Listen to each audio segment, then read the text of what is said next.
चल रही थी एब्जॉर्प्शन कॉस्टिंग एरिया पे, और उसमें कल हमने एक प्रैक्टिस क्वेश्चन और देखा था। फर्स्ट ऑफ कुछ डिस्कशन चीज़ को रिकैप लिया, कल एक नया क्वेश्चन देखा।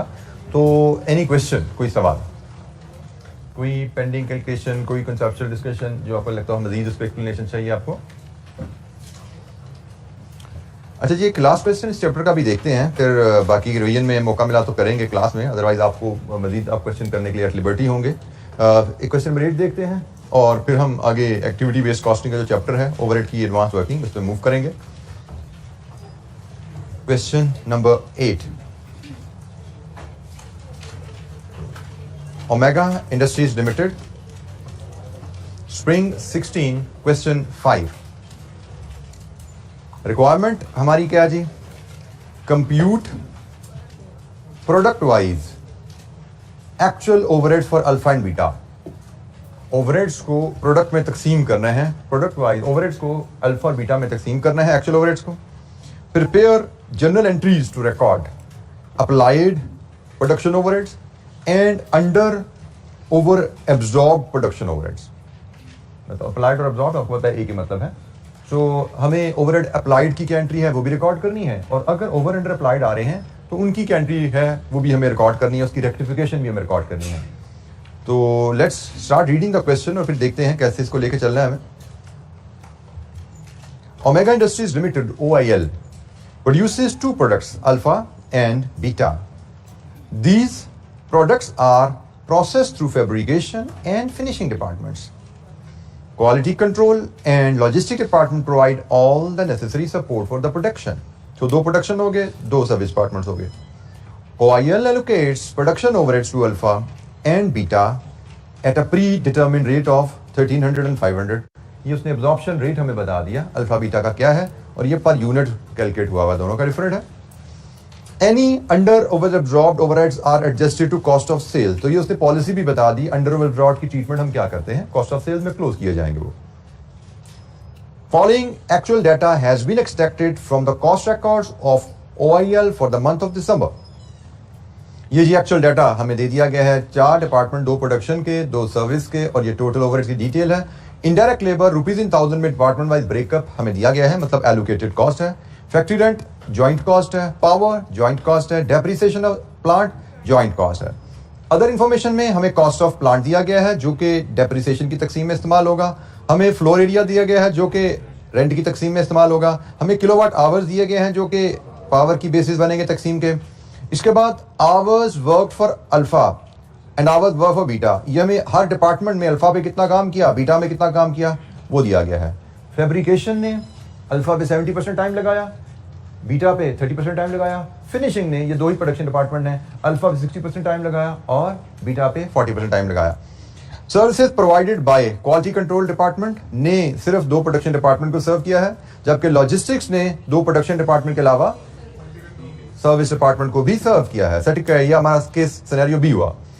8000 units of alpha and 10000 units of beta were produce. इस सारे टाइम में जो यहाँ पे इन्वेस्ट हुआ, जो टोटल प्रोडक्शन हुई अल्फा की 8000, बीटा की 10000 during the month of December 2015। तो एक मंथ का डाटा जी हमें कहा गया है product wise actual overhead for alpha and beta. अब इसकी स्टेप्स हमारे क्या बनते हैं, आप लोगों को ओवरऑल एब्जॉर्प्शन प्रोसेस में जो स्टेप्स हमने सीखे थे उसको अगर हम देखते हुए बात करें। पहले हम तमाम ओवरहेड्स को डिपार्टमेंट्स में तकसीम करते हैं, फिर हम सर्विस डिपार्टमेंट्स की कॉस्ट को प्रोडक्शन डिपार्टमेंट्स में लेके आते हैं, और फिर हमने जो बार बार बात करते आए हैं एब्जॉर्प्शन की basis, in other words overhead cost की तकसीम प्रोडक्ट में जो करनी है, वो जो हम डिस्कशन करते हैं वो यही है कि भाई आप जब सारे ओवरहेड्स को प्रोडक्शन डिपार्टमेंट्स में ले आते हैं, उसके बाद फिर देखते हैं किस डिपार्टमेंट ने किस प्रोडक्ट पे कितना टाइम लगाया, उसके हिसाब से कॉस्ट को डिपार्टमेंट की कॉस्ट और प्रोडक्ट में तकसीम कर देते हैं। यही एब्जॉर्प्शन का तरीका हम सीखते हैं ना। ओवरहेड कॉस्ट को प्रोडक्ट्स में तकसीम करने का तरीका क्या है कि आप तमाम ओवरहेड्स को प्रोडक्शन डिपार्टमेंट्स में पहले ले आइए थ्रू एलोकेशन, अपोर्शनमेंट, रीअपोर्शनमेंट। उसके बाद आप देखिए किस डिपार्टमेंट ने किस प्रोडक्ट पे कितना टाइम लगाया, उसके हिसाब से उसकी कॉस्ट को तकसीम किया जाता है। अब यहां पे उसने बजटेड की जगह एक्चुअल डाटा दे दिया, कोई बात नहीं, एक्चुअल डाटा से सारे वो स्टेप परफॉर्म कर लेंगे। एक काम जो उसने हमसे करवाया, नॉर्मली हमसे पहले वो क्या करवाता था, जब हम डिपार्टमेंट्स में ले आते थे ओवरहेड्स, बजटेड डाटा लेकर चूंकि चल रहे होते थे, वो हमसे ओवरहेड एब्जॉर्प्शन रेट निकलवाता था पर यूनिट या पर आवर। अब यहां पे उसने ऐसी कोई बात नहीं की, उसने कहा टोटल इस डिपार्टमेंट ने जो काम किया ना वो ये किया। हमारी रिक्वायरमेंट भी इसी हिसाब से बनी हुई है कि भाई आप बताओ अल्फा का ओवरहेड्स कितने हैं। तो अल्फा के ओवरहेड भाई फैब्रिकेशन के ओवरहेड का 70 प्लस फिनिशिंग के ओवरहेड का 60, ये अल्फा के ओवरहेड है। बीटा के ओवरहेड कितने हैं, फैब्रिकेशन के जो टोटल ओवरहेड निकलेंगे उसका 30% और फिनिशिंग के जो टोटल ओवरहेड निकलेंगे उसका 40%, ये बीटा के ओवरहेड्स होंगे। तो उसने हमसे पूछा दोनों प्रोडक्ट्स के टोटल ओवरहेड्स क्या बताओ क्या है, तो हम देखेंगे भाई इन डिपार्टमेंट्स के टोटल ओवरहेड कितने हैं, फिर जिस डिपार्टमेंट ने जितना टाइम जिस प्रोडक्ट पे लगाया है उतना हिस्सा उसको डाल देंगे, जिस डिपार्टमेंट ने जितना टाइम जिस प्रोडक्ट पे लगाया है उतना हिस्सा उसको डाल देंगे। अब ये चीज हमने इससे पहले नहीं देखी, इस तरह का सवाल हमें नहीं आया, लेकिन सवाल ना आने का मतलब ये नहीं है कि हम इसको कर नहीं सकते। हमें अगर वो कहानी याद है जो मैंने आपको दोबारा सुनाई कि भाई प्रोडक्शन डिपार्ट ओवरहेड्स को प्रोडक्शन डिपार्टमेंट्स में तकसीम करो पहले, और फिर प्रोडक्शन डिपार्टमेंट से प्रोडक्ट्स में ले जाओ, एब्जॉर्प्शन रेट के थ्रू ले जाओ, जिस तरह कॉस्ट की तकसीम दी है उस तरह ले जाओ।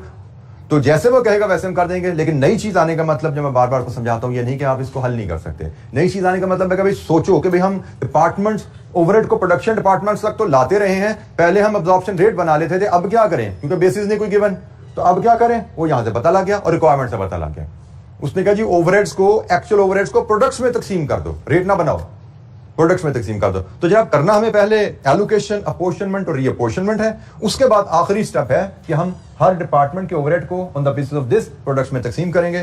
तो एलोकेशन, अपोर्शनमेंट और रीअपोर्शनमेंट के लिए चलते हैं। तो हमारे पास 5 कॉलम, 6 कॉलम बनेंगे, 4 डिपार्टमेंट, एक बेसिस और एक टोटल का।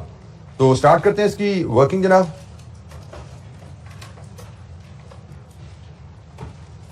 क्वेश्चन नंबर 8,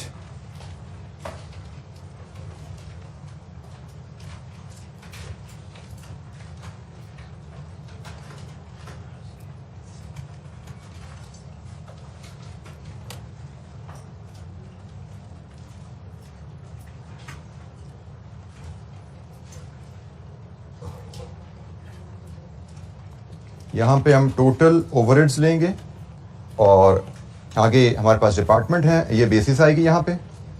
डिपार्टमेंट्स हमारे पास हैं जी fabrication, finishing, logistics, sorry quality control and logistics. ये जनाब हमारे पास टोटल 4 डिपार्टमेंट, और हम 1 बाय 1 हर ओवरहेड से डील करेंगे। रुपीज इन 1000 हमें दिए गए हैं, तो हम तमाम रुपीज इन 1000 लेके यहाँ पे वर्किंग स्टार्ट कर देंगे। हमारे पास जो ओवरहेड्स दिए गए हैं, हमें ख्याल रखना है हम ओवरहेड से डील कर रहे हैं। एक ओवरहेड इनडायरेक्ट लेबर है, एक ओवरहेड फैक्ट्री रेंट है, देन हमारे पास पावर है, डेप्रिसिएशन है,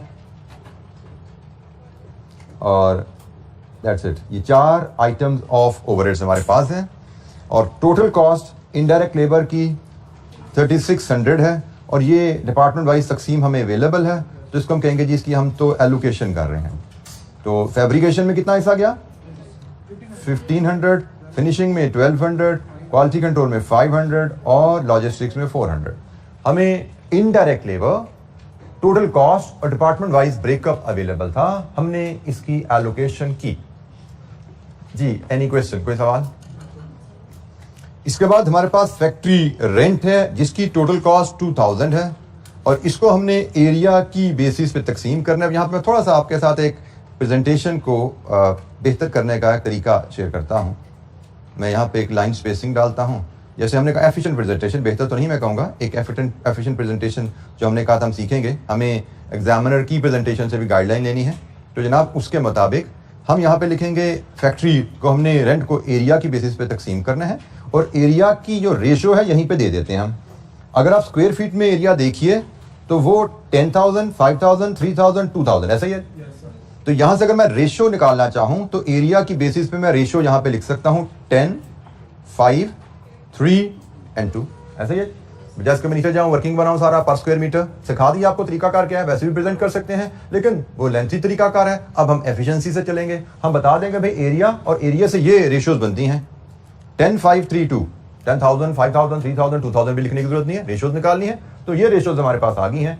अब हम टोटल जो रेंट है 2000 उसके हिस्से करने जा रहे हैं जी 15 and 5, 20। ठीक हो गया। इसके टोटल हमने 20 हिस्से करने हैं, डीलिंग विद द प्रोपोर्शंस 20 हिस्से करने हैं, और 20 में से 10, 5, 3, 2, तो 2000 by 20 into 10, 1000 फैब्रिकेशन को गया, 2000 by 20 into 5, 500, 300 and 200।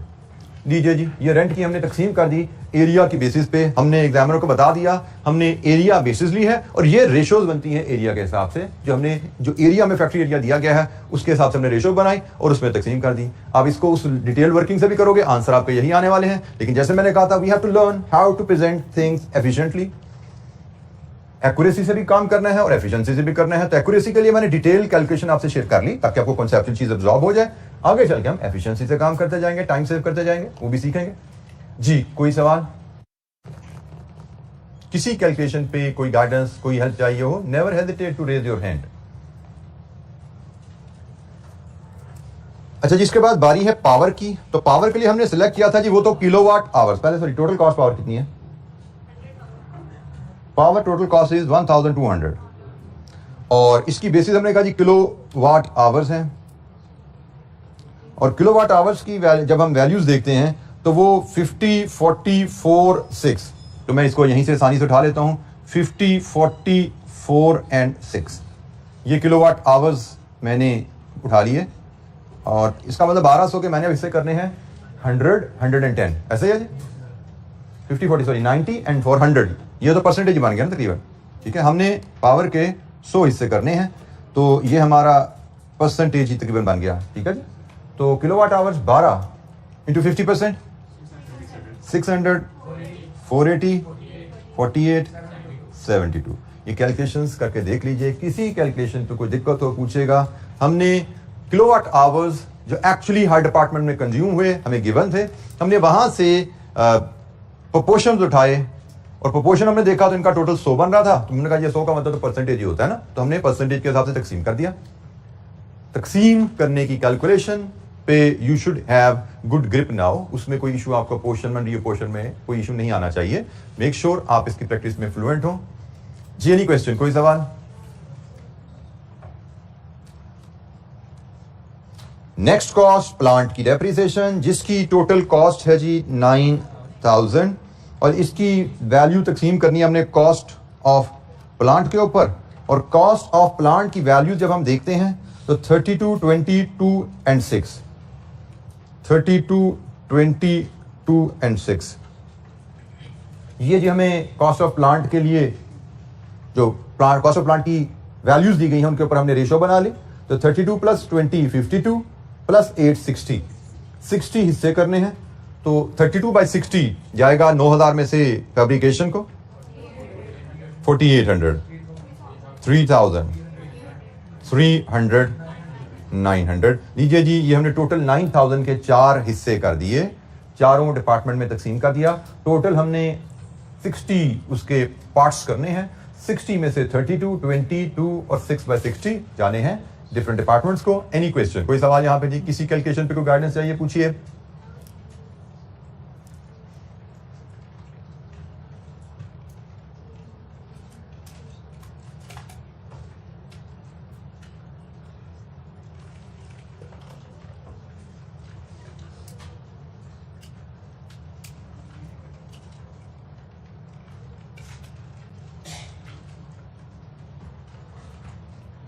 अच्छा जी, हमारी एलोकेशन एंड अपोर्शनमेंट होगी है। यहां पे हम एक टोटल ले लेते हैं जी।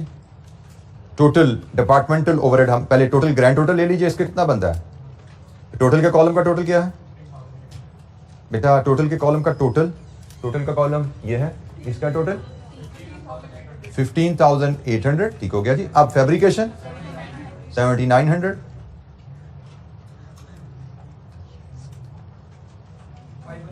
5180, 114872। अच्छा जी, ये हमारी अब एलोकेशन एंड अपोर्शनमेंट हो चुकी है। इसके बाद हमने रीअपोर्शनमेंट करनी है, क्योंकि हमने प्रोडक्शन ओवरहेड्स को प्रोडक्ट्स में तकसीम करने के लिए तमाम ओवरहेड्स को प्रोडक्शन डिपार्टमेंट में लेके आना होता है। वहां से फिर जिस डिपार्टमेंट ने जितने यूनिट्स पे काम किया होता है वहां से कॉस्ट तकसीम की जाती है। नेक्स्ट स्टेप हमारा रीअपोर्शनमेंट है। रीअपोर्शनमेंट का ये सिनेरियो है जी बी वाला। और जब रीअपोर्शनमेंट के सिनेरियो बी से डील करते हैं तो हमें ख्याल रखना है कि हमने सीक्वेंस क्या फॉलो करना है। और सीक्वेंस हमने डिसाइड किया था, सबसे पहले किस डिपार्टमेंट की कॉस्ट रीअपोर्शन? लॉजिस्टिक्स की हमने बात की थी, जो डिपार्टमेंट दूसरे सर्विस डिपार्टमेंट को भी सर्विस देता है पहले उसकी कॉस्ट रिपोर्शन करेंगे, बाद में दूसरे डिपार्टमेंट की बारी आती है। तो पहले में लॉजिस्टिक्स की कॉस्ट तकसीम करनी है 60, 35, 5 में, उसके बाद क्वालिटी कंट्रोल की बारी आएगी। तो लॉजिस्टिक्स की कॉस्ट तकसीम करेंगे, पहले हमें रीअपोर्शनमेंट करनी है। लॉजिस्टिक्स की कॉस्ट 60, 35 एंड 5, उसके बाद हम क्वालिटी कंट्रोल की करेंगे विच इज 40 एंड 60। ये परसेंटेजेस के साथ हमें चीज बताई गई है। तो जनाब लॉजिस्टिक्स की कॉस्ट है जी 1572, हमें 1572 यहां से निकालनी है और इसका 60% 943, 550, 79। अब क्यूसी की बारी है और क्यूसी की कॉस्ट हम टोटल करेंगे 1148 प्लस 79 1227। तो 1227 का 40%, 1227 का 40% 491 और इसका 60% 736। लीजिए जी एलोकेशन, अपोर्शनमेंट और रीअपोर्शनमेंट भी होगी जिसका नतीजा ये भी 0, ये भी 0। फैब्रिकेशन के टोटल ओवरहेड्स कितने बने जी? 93346466 रुपीज इन थाउजेंड में सारी हमारी वर्किंग चल रही है। हमने एलोकेशन एंड अपोर्शनमेंट के बाद तमाम फैक्ट्री ओवरहेड्स को प्रोडक्शन डिपार्टमेंट्स तक महदूद कर दिया, जो जरूरी होता है प्रोडक्शन ओवरहेड्स को प्रोडक्शन में तकसीम करने के लिए, क्योंकि लॉजिक यही थी ओवरहेड कॉस्ट को प्रोडक्ट्स में तकसीम करने की कि आप तमाम ओवरहेड्स को प्रोडक्शन ओवरहेड्स में लेके आइए और वहां से फिर जिस डिपार्टमेंट ने जिस प्रोडक्ट पे जितना काम किया वहां से कॉस्ट को एब्जॉर्ब कीजिए या तकसीम कीजिए। जी एनी क्वेश्चन, कोई सवाल? ये कॉन्सेप्ट जो है ये हमसे एग्जामिनर बजटेड डाटा पे लगवाए एब्जॉर्प्शन रेट निकलवाने के लिए या एक्चुअल डाटा पे लगवाए, कोई बात नहीं, हमें बेस पता होनी चाहिए कि भाई लॉजिक क्या है सारी कहानी की, ओवरहेड प्रोडक्शन ओवरहेड से डील करने की कॉन्सेप्चुअल लॉजिक पता होगी तो जिस मर्जी तरह का वो डाटा देगा उस पर हम वो लॉजिक के तहत चीज अप्लाई कर पाएंगे।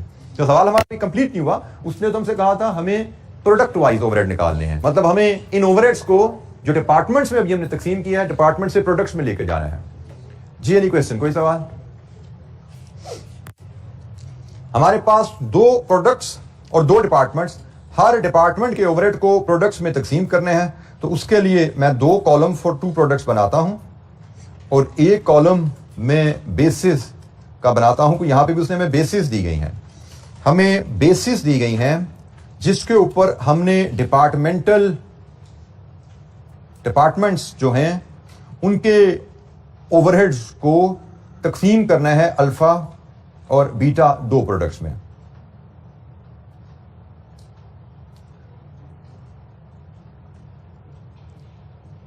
हमारे पास 2 डिपार्टमेंट्स, एक फैब्रिकेशन और दूसरा है जी फिनिशिंग। फैब्रिकेशन और फिनिशिंग 2 डिपार्टमेंट्स हैं। ओवरहेड्स ये सारी वैल्यूज ये भी रुपीज इन थाउजेंड में लेकर चल रहे हैं। फैब्रिकेशन के 9334 हैं और फिनिशिंग के 6466 हैं और टोटल हमने ऊपर देखा था 15800, यही था ना टोटल हमारा 15800 था, यही टोटल ओवरहेड है जो हमने 2 डिपार्टमेंट में तकसीम किया हुआ है। अब बात करते हैं बेसिस की। तो बेसिस उसने हमें बताई हुई है क्वेश्चन में, किस बेसिस पे ओवरहेड्स को हमें प्रोडक्ट्स में तकसीम करना है। फैब्रिकेशन की basis 70-30 on the base of hours और यह है जी 60-40। तो 70-30-60-40 बेसिस हैं जी आवर्स और वो हैं जी 70-30 और बेसिस हैं आवर्स और वो हैं 60-40 40-60 60-40 अल्फा बीटा, ये हमें बेसिस गिवन है जी। तो 9334 का 70% कितना जी? 6534 और इसका 30% 2800। 6466 का 60% 3880 और इसका 40% 2586। लीजिए जी यहां से हमें प्रोडक्ट वाइज तकसीम हो गया अल्फा 10414 5386।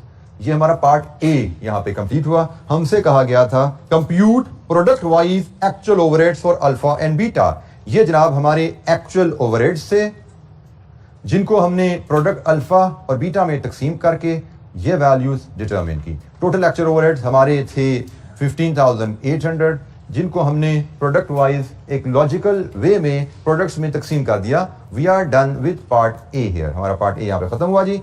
कोई सवाल? क्वेश्चन नंबर 8 पार्ट ए हमने कंप्लीट किया। Any question? अच्छा जी, अब हमसे कहा जा रहा है कि आप 2 अकाउंटिंग एंट्रीज बनाइए। अकाउंटिंग एंट्रीज का सवाल है जी यहां पे थोड़ा सा। तो अकाउंटिंग एंट्रीज कौन कौन सी 2 कही जा रही हैं? Prepare applied production overheads. Applied production overhead की एंट्री क्या होती है? Work in process debit and production overhead credit. Applied overhead apply करने की, एब्जॉर्ब करने की एंट्री आपको 3 अकाउंटिंग एंट्रियां सिखाई थी ना। एक actual overhead incurred, debit production overhead, credit cash या पेएबल, फर्स्ट एंट्री। दूसरी entry overhead absorption, debit work in process, credit overheads. Overhead को डेबिट हुए एक्चुअल ओवरहेड्स, ओवरहेड अकाउंट को क्रेडिट हुए एब्जॉर्ब्ड ओवरहेड्स। और तीसरी एंट्री होती है ओवर या अंडर जो एब्जॉर्ब्ड आए उसको क्लोज करना। और हमें उसने कहा हुआ है कि भाई ओवर अंडर एब्जॉर्ब कंपनी की पॉलिसी है कि कॉस्ट ऑफ सेल्स में क्लोज करना है आपने। तो पहले हम अब एब्जॉर्ब्ड ओवरहेड कैलकुलेट करेंगे, फिर हम एब्जॉर्ब्ड और एक्चुअल का डिफरेंस लेके ओवर या अंडर एब्जॉर्ब निकालेंगे और फिर उसकी एंट्री बनाएंगे। एब्जॉर्ब्ड ओवरहेड देखने के लिए आपको ओवरहेड एब्जॉर्प्शन रेट चाहिए होता है और एक्चुअल एक्टिविटी चाहिए होती है। सही है? ओवरहेड एब्जॉर्ब क्या होते हैं? You should recall the equation, कई दफा हमने बोर्ड पे लिखी है, देखी है। ओवरहेड एब्जॉर्ब होते हैं overhead absorption rate into actual activity. तो जनाब ये हमारा ओवरहेड एब्जॉर्प्शन रेट है 13,500 पर यूनिट और ये जनाब एक्चुअल यूनिट्स हैं। दोनों प्रोडक्ट्स के रेट भी उसने बता दिए अलग-अलग क्या है और दोनों प्रोडक्ट्स के एक्चुअल यूनिट्स भी बता दिए। हमारा overhead absorption rate unit basis पे है। तो हमारे यहां पे जो ओवरहेड एब्जॉर्ब की एंट्री बनेगी, अकाउंटिंग एंट्री पार्ट बी पे हम चलते हैं। पार्ट बी में हम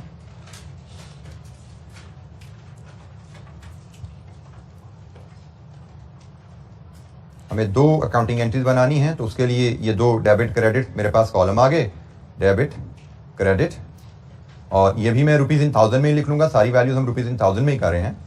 तो हमने ओवरहेड एब्जॉर्ब करने की एंट्री करनी है। तो मैं 2 प्रोडक्ट्स बना रहा हूं, तो दोनों प्रोडक्ट्स के लिए शायद मैं अलग-अलग अकाउंट्स वर्क इन प्रोसेस के बनाना चाहूंगा। Work in process alpha debit होगा, work in process beta debit होगा और क्रेडिट होगा production overhead account.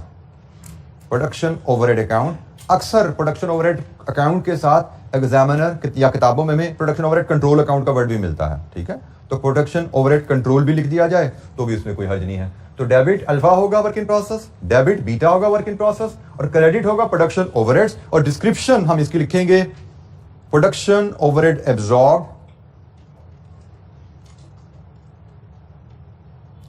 Using pre determined overhead rate, OAR कर देते हैं, ओवरहेड एब्जॉर्प्शन रेट। ठीक है जी, ये हमारी डिस्क्रिप्शन भी आ गई। अब हम इनकी वैल्यूज कैलकुलेट करते हैं। तो जो ओवरहेड एब्जॉर्ब होने आपके अल्फा में, overhead absorption rate into actual activity, alpha का ओवरहेड एब्जॉर्प्शन रेट है ₹1300 पर यूनिट और एक्चुअल प्रोडक्शन है 8000 यूनिट्स। ये वर्किंग में यहीं इसी एंट्री के सामने ही प्रेजेंट कर दूं, इट इज गुड इनफ।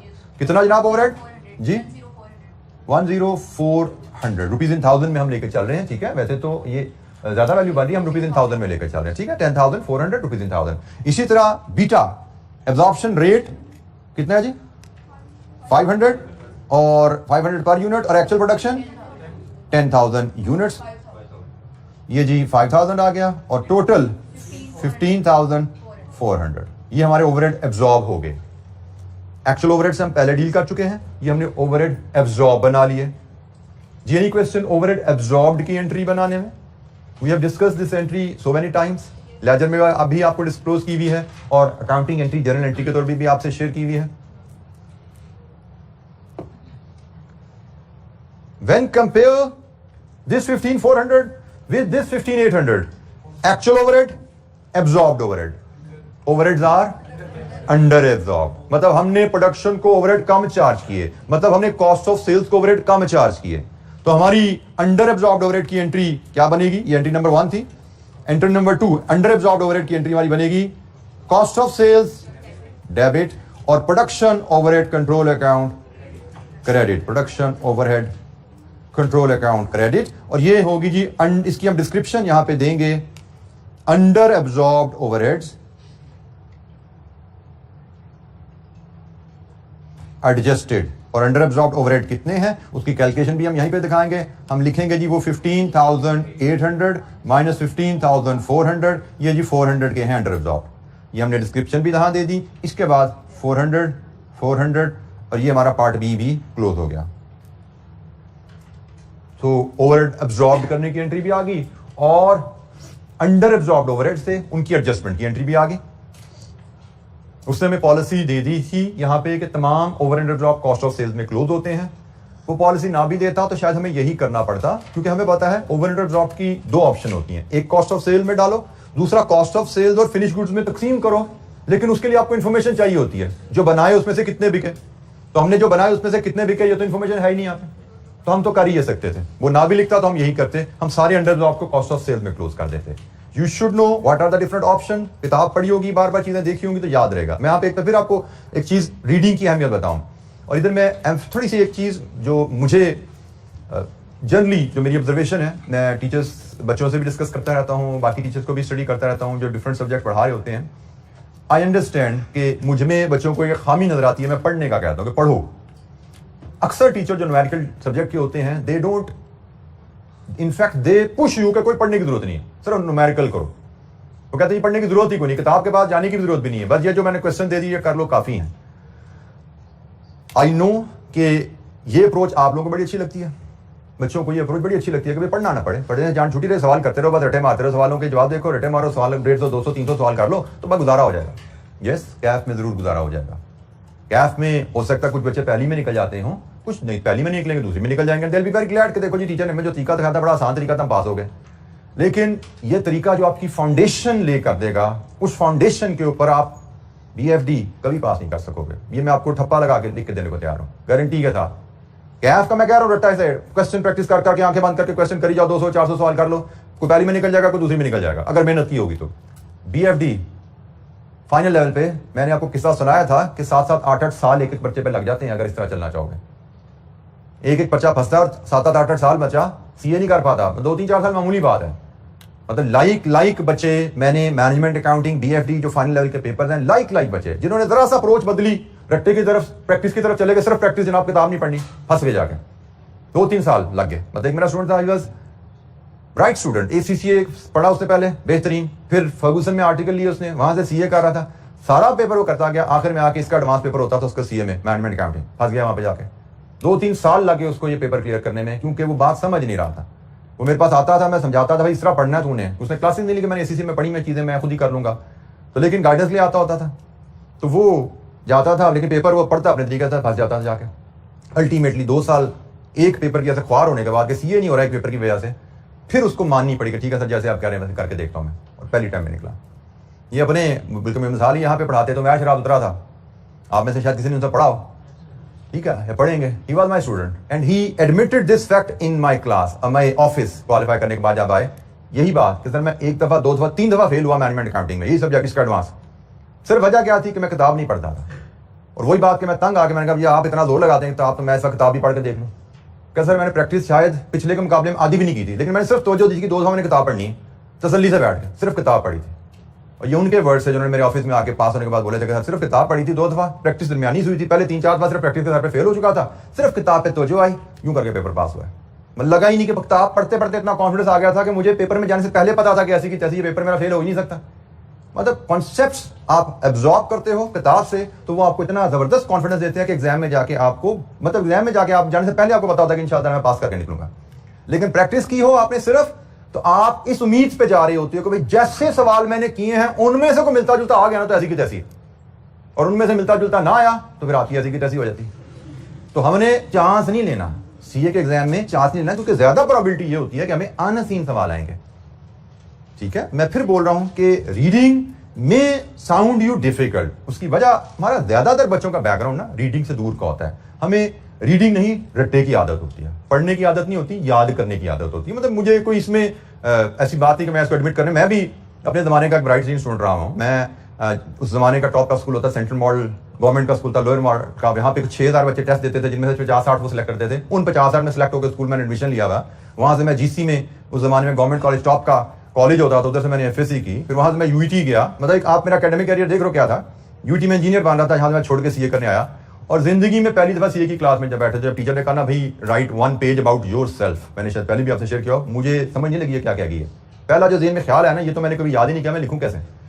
मतलब इतना गुजर के यूनिवर्सिटी तक पहुंच गया, 6 महीने वहां पे गुजार लिए मैंने, और मैंने कभी सोच के पढ़ के लिखा नहीं हुआ था मैंने। और यही हमारी कहानी होती है ट्रेडिशनल सिस्टम मैट्रिक इंटर की। हम रट्टे मार के लिखने के आदी होते हैं। 99.9% लोग इंटर मैट्रिक इंटर में रट्टे लगा के लिखने के आदी होते हैं, वहां पे नंबर इस चीज के मिलते हैं और वहां पे दौड़ ही नंबर की होती है। जितनी जल्दी आप उस रट्टे सिस्टम से निकल के रीडिंग एंड अंडरस्टैंडिंग की तरफ शिफ्ट होगे, उतनी जल्दी ये जिंदगी यहां पे आपके आसान होगी। ये स्ट्रीम विद माई एक्सपीरियंस जो मैंने 2-3 साल यहां गुजारे हैं, आई कैन टेल यू ये स्कीम आसान रहती है उन बच्चों के लिए जो जल्दी शिफ्ट हो जाते हैं, या वो बच्चे जो पहले से आदी होते हैं। जैसे विद माई एक्सपीरियंस जो ओ लेवल स्ट्रीम से बच्चे आते हैं, वो समझने के पढ़ के समझ के पढ़ने के आदी होते हैं, वो बड़ी जल्दी स्ट्रीम को कैच करते हैं और बड़े स्मूथली निकलते हैं। मैं एसीसी से आपको बता सकता हूं कि मेरी एसीसी में जो ज्यादातर प्लेस विनर आते थे, मेरे स्टूडेंट जो टॉप करते थे, वो ए लेवल स्ट्रीम से होते थे, क्योंकि वो जल्दी पिक करके इस डगर पे लग जाते थे, पढ़ना है और समझना है, आदी हो जाते थे इस चीज के। तो आप लोग जितनी जल्दी इस पर स्विच करेंगे, उतना जल्दी आपका सीए कंप्लीट होगा। I am not preparing you just for this cap 3, मैं सिर्फ कैप 3 के लिए आपको प्रिपेयर नहीं कर रहा, I am giving you foundation tips कि आपका सीए स्मूथली आगे तक निकल जाए। और मैं कह रहा हूं, आई अंडरस्टैंड कि मेरे ही कुछ कुलीग हैं जो आपको रीडिंग से दूर ले जाते हैं जी, ऐसे टीचर कोई जो कहते हैं कि सिर्फ न्यूमेरिकल करो, सवाल करो, जो किताब को पढ़ने के करीब नहीं जाने देते आपको, या कहते हैं कि जरूरत नहीं है। आई नो, मेरे साथ पढ़ाते रहे मैं उनको जानता हूं, ठीक है, लेकिन मैं उनको भी बताता रहता हूं कि बेटा ऐसा ना करो, ये जुल्म है बच्चों के साथ। और मैं आपको भी बता रहा हूं कि आपको भी एहसास हो कि आप अपने जुल्म करेंगे अगर ये आप आदत पढ़ने की आदत से निकलेंगे। पढ़ने पे ज्यादा तवज्जो होनी चाहिए, उसके बाद जितना टाइम मिले उससे प्रैक्टिस करो। प्रैक्टिस की कोई लिमिट नहीं होती, लेकिन रीडिंग जब तक अच्छी नहीं है, कॉन्सेप्चुअल बेस अच्छी नहीं है, सिर्फ प्रैक्टिस का कोई फायदा नहीं है, सिर्फ आंसर के रट्टे लगाने वाली बात है। अच्छा जी, हमारा कंप्लीट हो गया, इसमें कुछ रह तो नहीं की बात डिस्कशन हमारी कीजिए, सोल्यूशन में खत्म हो गया क्वेश्चन। अच्छा जी, इसका मतलब है कि अब हमें इस चैप्टर से मूव करने आगे। इस चैप्टर के जितने एंड पे क्वेश्चन है, आप अपनी कन्वीनियंस के साथ बाकी सब्जेक्ट्स को ले जाते हुए रिवीजन्स के साथ साथ, कि जब भी करने बैठो रिवीजन कर लो, रीडिंग कर लो, फॉर्मेट फार्मूलाज एग्जाम जो है चीजें को पढ़ लो, उसके बाद जितना टाइम मिले 1-1, 2-2 सवाल, 4 सवाल करते जाओ, हफ्ते में 1-2-3 सवाल करते रहो, ताकि टॉपिक आपका साथ साथ चलता रहे। जहां पे दिक्कत हो, व्हाट्सएप ग्रुप में हम कनेक्टेड होते हैं, वहां क्वेश्चन कर सकते हैं आप मुझसे। और क्वेश्चन करने का तरीका बेटा व्हाट्सएप में जो मैं सजेस्ट करता हूं कि आप क्वेश्चन कर रहे हो, आपको उसमें प्रॉब्लम आई, वो क्वेश्चन और उसका सोल्यूशन की पिक्चर खींचें और साथ एक वॉइस नोट कि मुझे इस वर्किंग में इशू है। अब उसका फायदा क्या होगा कि बाद कि मैं दफ्तर में बैठा हूं, कहीं ट्रैवल कर रहा हूं, किसी घर में बैठा हूं, तो मेरे पास हर बार किताब की एक्सेस नहीं होती। तो आपने जब पिक्चर भेजी होगी, मुझे सिर्फ 2-3-4 मिनट लगेंगे, सवाल देखा, जवाब देखा, आपका वॉइस नोट सुना, प्रॉब्लम तो नहीं, मुझे टोटल 4 या 5 मिनट में आपकी क्वेरी का मैं जवाब दे पाऊंगा। तो आपके लिए भी आसानी होगी कि जल्दी जवाब मिल जाया करेगा आपको, मेरे लिए भी आसानी है, क्योंकि अगर आपने सवाल भेजा उसमें डाटा नहीं है, मैं इंतजार करूंगा, अच्छा यार जब किताब सामने आएगी फिर देखूंगा, और जब किताब सामने आएगी तब और बड़े सवाल आ चुके होंगे और बड़े मसले आ चुके होंगे, मैं भूल जाऊंगा। तो क्वेश्चन करने का तरीका आपका रहेगा कि जब 5 क्वेश्चंस में आपको प्रॉब्लम है, क्वेश्चन की पिक्चर ली, आंसर की पिक्चर ली और वॉइस नोट साथ डाल दिया कि ये इशू है, इस वर्किंग की समझ नहीं आ रही कि कैसे हुई, क्यों हुई, ठीक है।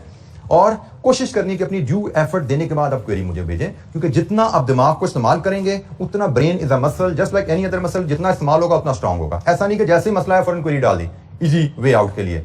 थोड़ी सी जरा 5, 10, 15 मिनट, 20 मिनट, 1 घंटा जरा सोचते रहिए। अच्छा नहीं, अभी नहीं सवाल सच पूछता, सोचता रहता हूँ, देखते हैं। मैं तो बात ऐसा नहीं करता था, मैं जब स्टूडेंट में फंसता था ना किसी सवाल पे, उस सवाल को अच्छी तरह थ्रैश आउट करके ना मैं अगले सवाल पे मूव कर जाता था। लेकिन जब अच्छी तरह सवाल को थ्रैश आउट किया होता है ना, आपके दिमाग में उसका कॉन्सेप्ट घूम रहा होता है, यार ये मसला आता है, ये मसला आता है। लिटरली मेरे साथ ऐसा हुआ, कई दफा एक सवाल छोड़ दिया मैंने करके, फंस के टकरे मार के, अगले सवाल दूसरे 3-4 सवाल कर लिए, उसके बाद ब्रेक ली, ब्रेक में उस सवाल का दोबारा मेरे में मसला आता और मैंने सोचता था, एकदम हल निकलता था, यार कहीं ऐसा इस कॉन्सेप्ट पे तो नहीं इसने होना, ये कैलकुलेशन कुछ इस कदर नहीं होनी, फिर जाके किताब पढ़नी, कॉन्सेप्ट देखने, हाँ जी कनेक्ट हो जाता था। कहा भाई ये बेस थी जिसके ऊपर ये कैलकुलेशन होनी थी, जो मुझे क्लिक नहीं हो रही थी। तो जितनी मेंटल एक्टिविटी करोगे उतना आपका ब्रेन स्ट्रांग होगा, और यही हमारा टारगेट है, हमने ब्रेन को ट्रेन करना है, स्ट्रांग करना है एग्जाम कंडीशन में अनसीन चीजों को सॉर्ट आउट करने के लिए। अच्छा जी, अब हम जरा मूव करते हैं आगे। ओवरहेड की ही डिस्कशन है, लेकिन एक्टिविटी बेस्ड कॉस्टिंग।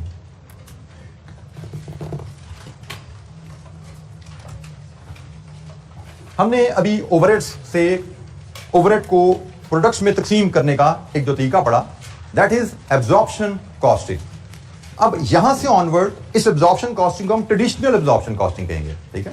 यहां जब ये एबीसी का टॉपिक आ गया ना, तो फिर एब्जॉर्प्शन कॉस्टिंग को ट्रेडिशनल एब्जॉर्प्शन कॉस्टिंग कहना शुरू कर दिया गया था, क्योंकि एबीसी भी एक तरह का एब्जॉर्प्शन का ही तरीका है, ये भी एक तरह का ओवरहेड कॉस्ट को प्रोडक्ट्स में तकसीम करने का ही तरीका है, एस्टिमेटेड बेसिस से ही तकसीम करने का तरीका है, लेकिन इसका कॉन्सेप्ट थोड़ा फर्क है ये एब्जॉर्प्शन ही, लेकिन इसका कॉन्सेप्ट थोड़ा फर्क है।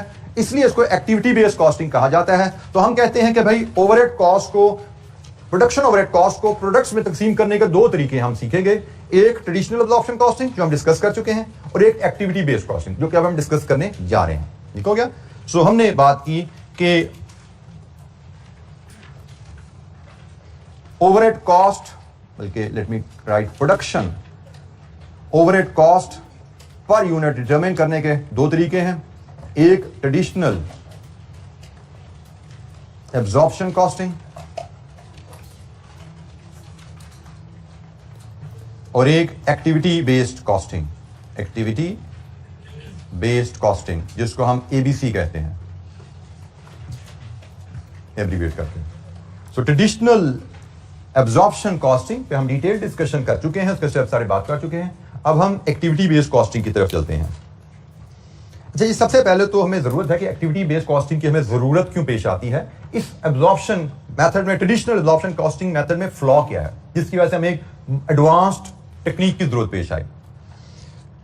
ये मैंने जैसे आपको बताया कि ये टॉपिक नया इस सिलेबस में इस दफा फर्स्ट टाइम टेस्ट होने जाएगा ये topic, so likelihood is high कि ओवरहेड में एडवांस टॉपिक को एग्जामिनर टच करना चाहे, स्पेशली जब वो आया भी नहीं है। ये टॉपिक इससे पहले कभी भी कैफ लेवल पे कभी भी हिस्टोरिकली नहीं पढ़ाया गया। ये टॉपिक हमेशा से सीए फाइनल लेवल पे जो मैनेजमेंट अकाउंटिंग का पेपर होता था उसका हिस्सा रहा हुआ है। तो कैफ लेवल पे हिस्टोरिकली ये फर्स्ट टाइम ये टॉपिक हम पढ़ने जा रहे हैं। अच्छा जी, एक्टिविटी बेस्ड कॉस्टिंग, इसका कॉन्सेप्ट, लॉजिक कि हमें इसकी जरूरत क्यों पेश आई। ट्रेडिशनल एब्जॉर्प्शन कॉस्टिंग में जो ओवरहेड को प्रोडक्ट्स में तकसीम करने की बेसिस दी जाती थी, अगर आपको याद हो, हमने ओवरहेड को प्रोडक्ट्स में तकसीम करने की जो बेसिस पढ़ी वो थी नंबर ऑफ यूनिट्स प्रोड्यूस्ड, जितने यूनिट्स बनाए उस बेसिस पे तकसीम किया जा सकता है ओवरहेड, जैसे अभी हमने किया, अभी कर हमें आवर्स पे किया था। दूसरी बेसिस आवर्स, जितने आवर्स जिस प्रोडक्ट पर लगे उसकी बेसिस पे तकसीम कर दो, और फिर हमने कहा मशीन आवर्स, जितने मशीन आवर्स जिस प्रोडक्ट पर लगे उस पर तकसीम कर दो। इन शॉर्ट, हमने ट्रेडिशनल एब्जॉर्प्शन कॉस्टिंग में ओवरहेड कॉस्ट को प्रोडक्ट्स में तकसीम करने की जितनी भी बेसिस पड़ी हैं वो वॉल्यूम बेस्ड हैं, वो वॉल्यूम बेस्ड है। कभी कितना ज्यादा काम किया in terms of units, in terms of hours, उसके हिसाब से कॉस्ट को तकसीम करो। एक्टिविटी बेस्ड कॉस्टिंग की लॉजिक है कि भाई हर कॉस्ट का ताल्लुक यूनिट्स प्रोड्यूस से या आवर्स वर्क से नहीं होता। There are certain cost overheads में, मॉडर्न डे टेक्नोलॉजी में, जिनका ताल्लुक यूनिट्स प्रोड्यूस या आवर्स से नहीं है। देयर आर सर्टेन कॉस्ट जिनका ताल्लुक है, फॉर एग्जांपल बिजली का ताल्लुक है, मशीन कितने घंटे चली, ठीक है जी। लुब्रिकेशन ऑयल, उसका ताल्लुक है मशीन कितने घंटे चली। देयर आर सर्टेन कॉस्ट जिनका ताल्लुक वॉल्यूम से होता है, ट्रेडिशनल एब्जॉर्प्शन कॉस्टिंग उनमें फिट बैठती है। लेकिन देयर आर सर्टेन कॉस्ट जिनका ताल्लुक वॉल्यूम से नहीं होता। एग्जाम्पल, फैक्ट्री में जब आप प्रोडक्शन करते हैं तो there is a cost known as setup cost. Factory में जब आप प्रोडक्शन कर रहे हैं तो एक सेटअप कॉस्ट होती है जी। एक तो सेटअप कॉस्ट का मतलब हमने कल क्वेश्चन नंबर 7 में शायद पढ़ा था, जिसकी मैंने आपको एग्जांपल दी थी कि आपने जब नया प्लांट लिया तो उस नए प्लांट, नई मशीनरी को सेटअप करने का खर्चा, तो वो तो चला जाता है भाई कैपिटल कॉस्ट में, शायद ऐसा ही है ना। प्लांट जब लाए उसको इंस्टॉल करने का खर्चा वो तो कैपिटल कॉस्ट है, तो वो तो हमारे ओवरहेड्स में नहीं आएगा। ओवरहेड में तो हमारे जो पीरियड कॉस्ट है वो आती हैं। तो हम यहां पे जो सेटअप कॉस्ट की बात करें वो थोड़ी डिफरेंट है।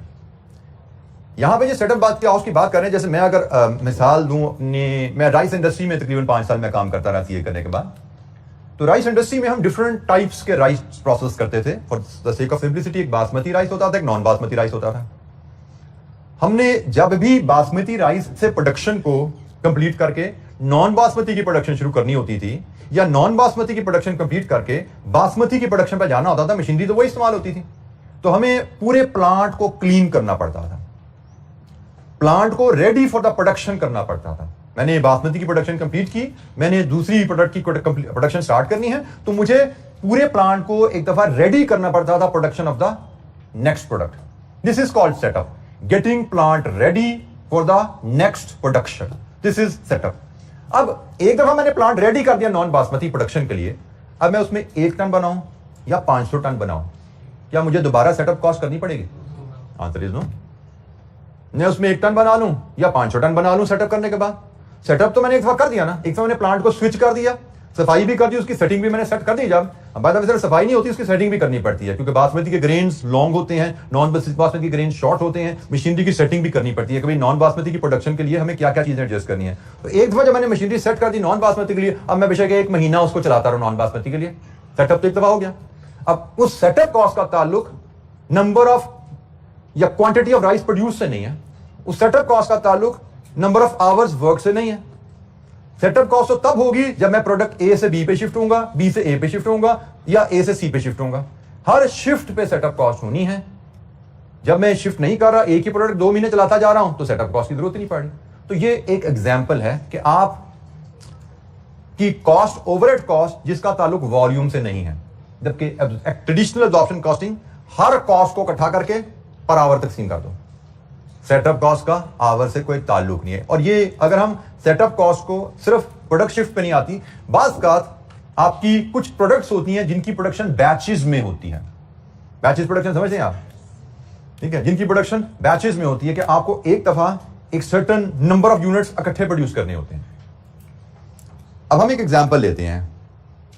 Let's assume there are 2 products A and B, ठीक है, और हमने प्लान किया है बैच साइज, हम बैचेस में इनकी प्रोडक्शन करते हैं। हमें बैच साइज गिवन है, ए का बैच साइज है 10,000 यूनिट्स और बी का बैच साइज है से 2,000 यूनिट्स। टाइम पर यूनिट दोनों पे बराबर लगता है। इसका भी से इसका भी 2 आवर्स है, इसका भी 2 आवर्स है, दोनों प्रोडक्ट्स पे टाइम बराबर लगता है। तो ये बैच साइज है। Let's assume in a given period, या हम इस मंथ की बात कर लेते हैं, इन द मंथ ऑफ मार्च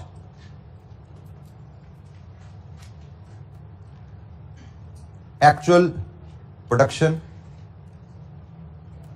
ए की लेट्स अज्यूम 50,000 यूनिट्स है और बी की लेट्स अज्यूम 10,000 यूनिट्स है। ये एक्चुअल प्रोडक्शन आ गई। और साथ ही हमें एक इंफॉर्मेशन दे दी जाती है कि before starting production of a new batch a setup is required. Setup of plant is required, which costs ₹20,000 each. ये हमारी रिक्वायरमेंट है। और अब हमसे 2 बातें कही जाती हैं। हमसे रिक्वायरमेंट ये इंफॉर्मेशन आ गई। अब हमें 2 रिक्वायरमेंट, मैं एक इलस्ट्रेशन खुद यहाँ पे कंस्ट्रक्ट कर रहा हूँ, हमें 2 रिक्वायरमेंट दी जाती हैं। हमसे कहा जाता है जी overhead distribute setup cost amongst the products using hours consumed by each product. Number 2, number of setups used by each product. मतलब बेसिकली हमने कहा है 2 तरीकों से ओवरहेड कॉस्ट को, सेटअप कॉस्ट को आप तकसीम कीजिए। 2 तरीकों से आप सेटअप कॉस्ट को तकसीम कीजिए। तो सबसे पहले जो चीज हमें देखने की जरूरत है कि हमने टोटल सेटअप्स किए कितने होंगे। हम हर प्रोडक्ट के नंबर ऑफ सेटअप्स निकालते हैं। नंबर ऑफ आवर्स रिक्वायर्ड ले लेते हैं, क्योंकि हमने आवर्स की बेसिस पे तकसीम करना है और सेटअप की बेसिस पे तकसीम करना है। तो नंबर ऑफ आवर्स कंज्यूम्ड ए के कितने हैं, बी के कितने हैं। तो जनाब यहां पे आइए, 2 आवर्स पर यूनिट है, 50,000 यूनिट्स बनाए, 2 आवर्स पर यूनिट 10,000 यूनिट बनाए, ठीक है। तो यहां पे लगे जनाब 100,000 आवर्स और यहां पे 20,000 आवर्स। ये जी hours, number of hours consumed है। और नंबर ऑफ सेटअप्स रिक्वायर्ड ये भी निकाल लेते हैं। हर बैच के लिए नया सेटअप बनाया जाता है, नई मशीनरी सेट करनी पड़ती है। तो ए के कितने बैचेस बनाए आपने? ए के 5 बैचेस बने ना, टोटल 5,000 यूनिट बनाए, 10,000 यूनिट का एक बैच होता है। तो आपने ए के 5 बैचेस बनाए हैं। तो हमने कहा जी हमारे जो ए के बैचेस बने हैं, नंबर ऑफ सेटअप्स रिक्वायर्ड का मतलब बैचेस प्रोड्यूस्ड, जितने बैचेस प्रोड्यूस किए उतने आपने सेटअप किए आपने। तो ए में आपने 50,000 यूनिट्स डिवाइड विद 10,000 यूनिट्स पर बैच, ये बने जी 5 बैचेस, और बी में 10,000 यूनिट्स डिवाइड विद 2,000 यूनिट्स, इसके भी 5 आए। अब अगर हम ओवरहेड्स को तकसीम करें इस बेसिस पे, तो हमने total, by the way total setups हमारे कितने हो गए? 5 + 5 10, टोटल सेटअप्स हमारे हो गए 10। ये टोटल सेटअप्स 10 है, और टोटल आवर्स हमारे कितने हैं? 120,000। अब टोटल आवर 120,000 है, ए के जिम्मे कितने हैं, बी के जिम्मे कितने हैं? तो हम सेटअप कॉस्ट जो हमारी आई है, हमारी टोटल सेटअप कॉस्ट जो बनती है वो है जी ₹20,000 इंटू 10। हमारी टोटल सेटअप कॉस्ट 2 लाख है। हमें कहा गया है भाई एक बैच बनाओगे, एक बैच बनाने पे सेटअप कॉस्ट 20,000 आती है। हमने तो टोटल 10 बैच बनाए हैं डिफरेंट प्रोडक्ट्स के, तो हमारी तो टोटल 2 लाख सेटअप कॉस्ट आई है। तो अब हमने 2 लाख की सेटअप कॉस्ट को जब आवर्स की बेसिस पे तकसीम करना है, रिक्वायरमेंट नंबर 1, तो प्रोडक्ट ए के हिस्से आएंगे 100,000 ओवर 120,000 इंटू ₹200,000। 2 लाख को हमने तकसीम करना है आवर की बेसिस पे, तो प्रोडक्ट ए के हिस्से कितना आया? 100,000 ओवर 120,000 इंटू 200,000, 1.7 बेटा पेंटा 6.67। और बी के हिस्से आएंगे 20,000, टोटल 1,20,000 घंटे में से 20,000 लगे हैं बी पे, 20,000 ओवर 120,000 इंटू ₹200,000, 3.33, यही है जी। इस तरह ये 2 लाख तकसीम होंगे अगर हम आवर्स की बेसिस पे तकसीम करें। टोटल हमने 1,20,000 घंटे काम किया ए और बी के लिए मिला के, और टोटल हमारी ओवरहेड कॉस्ट 2 लाख है सेटअप कॉस्ट की मद में। अगर हम आवर्स की बेसिस पे तकसीम करें तो ये 2 लाख की तकसीम कुछ ऐसे बनेगी, ए के हिस्से इतना, बी के हिस्से इतना। लेकिन if we think logically and we have introduction to the concept of ABC, तो हमें पता है भाई ये सेटअप कॉस्ट का ताल्लुक आवर से तो है ही नहीं, सेटअप कॉस्ट का ताल्लुक तो बैचेस से है। तो हमने तो भाई 10 बैचेस बनाए हैं, जिसमें से 5 इसके हैं, 5 इसके हैं, 5/10 इसके हैं, 5/10 इसके हैं। तो सेटअप कॉस्ट को तो नंबर ऑफ बैचेस के बेस पे तकसीम होना चाहिए, विच इज मोर फेयर। ठीक है जी। तो हम पार्ट 2 के मुताबिक अगर वर्किंग करते हैं तो भाई फिर सेटअप कॉस्ट अल्फा के हिस्से भी 5/10 आएगी, ए के से भी 5/10 आएगी, और बी के से भी 5/10 आएगी, आउट ऑफ 200,000, 1 लाख ईच। तो यहां से आप देख सकते हैं कि ट्रेडिशनल ओवरहेड, जो ट्रेडिशनल एब्जॉर्प्शन कॉस्टिंग मेथड है, वो इस तरह की कॉस्ट में कितना ज्यादा मिसगाइड कर देता है, कितनी अनफेयर डिस्ट्रीब्यूशन कर देता है। Absorption costing, traditional absorption costing कहती है हर ओवरहेड कॉस्ट को इकट्ठा करो और हर ओवरहेड कॉस्ट को आवर की बेसिस पे या यूनिट्स की बेसिस पे तकसीम कर दो। एक्टिविटी बेस्ड कॉस्टिंग कहती है भाई हर कॉस्ट का ताल्लुक वॉल्यूम से नहीं होता, यूनिट्स वॉल्यूम ऑफ आवर से नहीं होता। देयर आर सर्टेन कॉस्ट जिनका ताल्लुक किसी और एक्टिविटी से होता है, जैसे इस केस में बैचेस देन सेटअप्स। तो हमने यही एक्टिविटी बेस्ड कॉस्टिंग यही कहती है, हाँ कुछ कॉस्ट हैं जिनका ताल्लुक वॉल्यूम से है, लेकिन कुछ कॉस्ट हैं जिनका ताल्लुक वॉल्यूम से नहीं है। तो एक्टिविटी बेस्ड कॉस्ट कहती है कि भाई फर्क करो दोनों में, जो तो वॉल्यूम बेस्ड है उनको वॉल्यूम बेस्ड तकसीम करते रहो, लेकिन जो वॉल्यूम बेस्ड नहीं है उनको आप वो जिस बेसिस पे तकसीम करना फेयर है वो बेसिस ढूंढो, उस बेसिस पे तकसीम करो। जैसे यहां पे हमें लगा कि भाई सेटअप कॉस्ट की जो सेटअप जो ओवरहेड की कॉस्ट है उसको हमें नंबर ऑफ बैचेस या नंबर ऑफ सेटअप्स की बेसिस पे तकसीम करना फेयर है। तो एक्टिविटी बेस्ड कॉस्टिंग दोनों मेथड्स में दोनों मेथड को लेके चलेगी। कुछ कॉस्ट ट्रेडिशनल एब्जॉर्प्शन कॉस्टिंग को फॉलो करते हुए वॉल्यूम बेस्ड आवर बेस्ड तकसीम हो जाती हैं, कुछ कॉस्ट डिफरेंट वे में जिसको हम एक्टिविटी बेस्ड पे तकसीम होती हैं। ये सिर्फ हमने आज तारुफ लिया है, कल इस पे मजीद डिस्कशन करेंगे, इसका स्ट्रक्चर्ड स्टेप्स क्या हैं, क्वेश्चंस इलस्ट्रेशन को कैसे हैंडल करना है, कल इंशाअल्लाह हम उस पे मजीद बात करेंगे। अभी मैंने आपको एक्टिविटी बेस्ड कॉस्टिंग का तारुफ दिया। ठीक है जी, नीचे क्वेश्चन लीजिए।